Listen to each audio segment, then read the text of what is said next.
friends, I have an exciting announcement to make about my open studio on November 4th and 5th.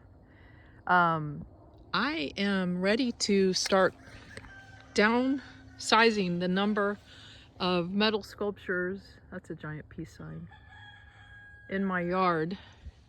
And I am going to have the majority of them up for sale at my open house. And I'm going to take a quick video of some of them. I'm not going to be able to get them all in this video, but I just want you to get an idea. This is a rooster, and he will be available.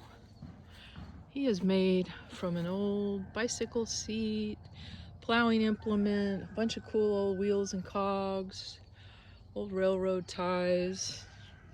I welded this about 15 years ago, back when I lived on the east side.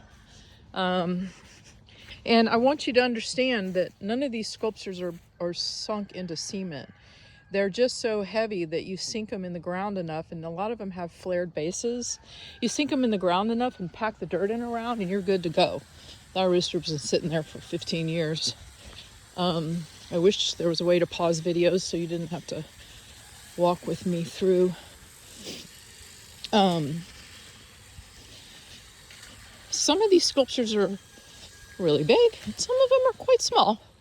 They make a nice statement for your property or business. They are all rusty. They're supposed to be rusty.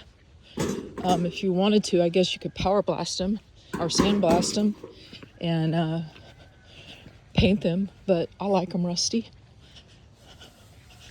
This is the old address sign to my East Austin home. That's why it says 2009. Excuse me, I'm making a video. Do you mind? 2009 was my address.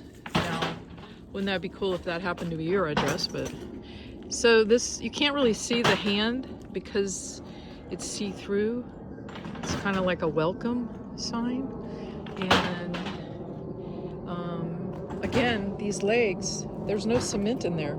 They're probably 18 inches in the ground, so we're trying to get it out now to get it to the back so that we can take off the 2009. Oh my God, Amy, my little Mighty Mouse. I can't believe that just came out of the ground like that. Well, I've been working it for a little while. Okay, carry on.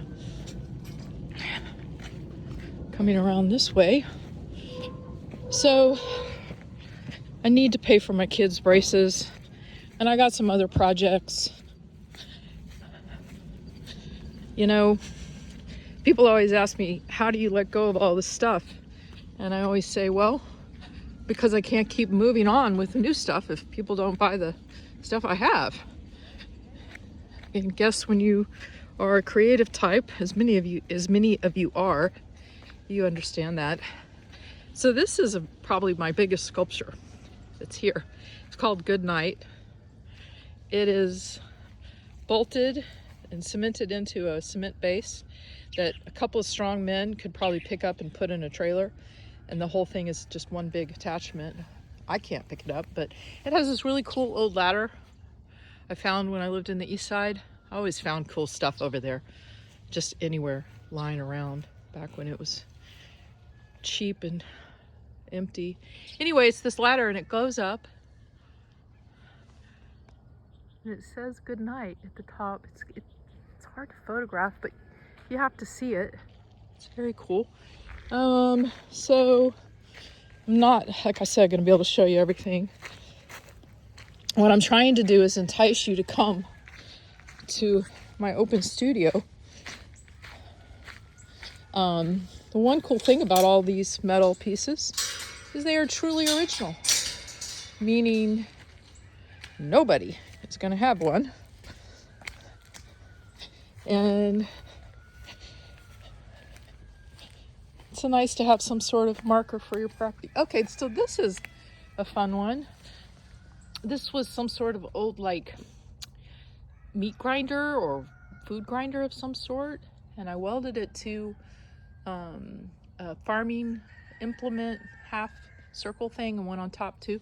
We just have these glass rocks in it, but you could turn it into a cool planter. Here's another one of my personal favorites. Ah, my butterfly. She's a beaut. She is made from old golf clubs welded to a tow truck hitch, to a car spring, to a mandrel. These are old farming implements, steel balls,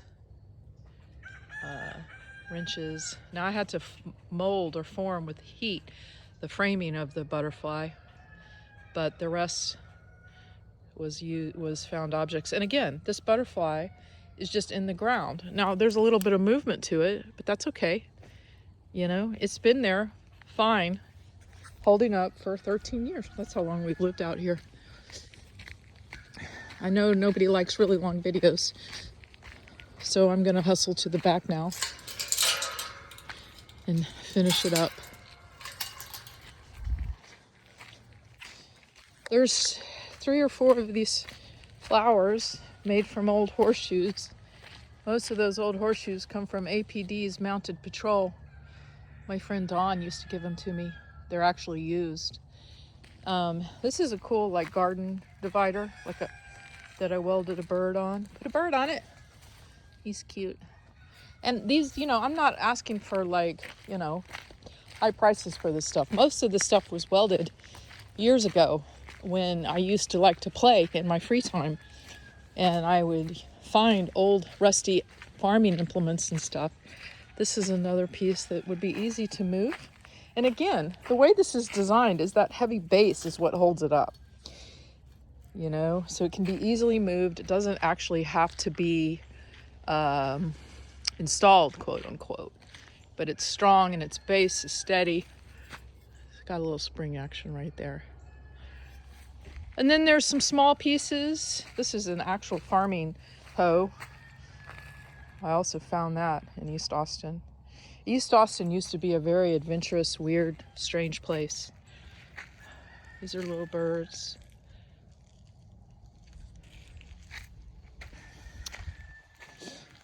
Popsicles. These are all retired oil refinery shutoff valves from the Gulf Coast. Whenever you used to go to Rockport a lot, and we would drive back, and one day Amy and I spotted all these colorful shutoff wheels. We turned around, and it was a guy that did repairs on oil refineries, and we asked him, did he have any scrap metal? And he said he'd make us a pile of all the shutoff valves that were retired. And he did, and this was it. And he gave us like scrap metal pricing. That was a really long, 20 years ago probably. There's another one of those flowers just sitting there.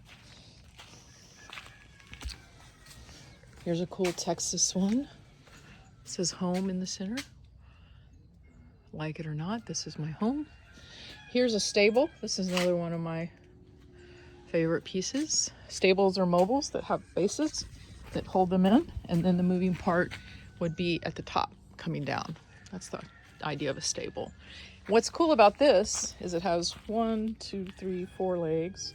And these pieces here, these are old, the way they used to hold railroad bases on. They had this interlocking system, but they made such a cool squiggle that if you welded 2 together or 3 together, you would get these interesting shapes. Anyway, again, this just pulls out. And then this is another cool piece. This is USA. These are old farming. This was part of some sort of like tilling contraption. And then I took a rake and I welded it on top, and it kind of looks like a bird. And it has these, you know, they kind of move lightly in the wind. And again, the base is this heavy steel disc. So it just holds itself. It doesn't blow over or anything. This thing's lived through several hurricanes this way. Anyway, this video is getting really long, and if anyone's actually still watching, these sculptures are not going to be expensive. I would say the butterfly would be the most expensive one. I'd love to get $1,000 for it. And then after that, they would all go down, way down to there. Anyway, hope to see you then. There's also a big pile of metal in the back that is scrap scrap level prices. Hope to see you that weekend. Hope you can come out. Okay, have a great day. Bye.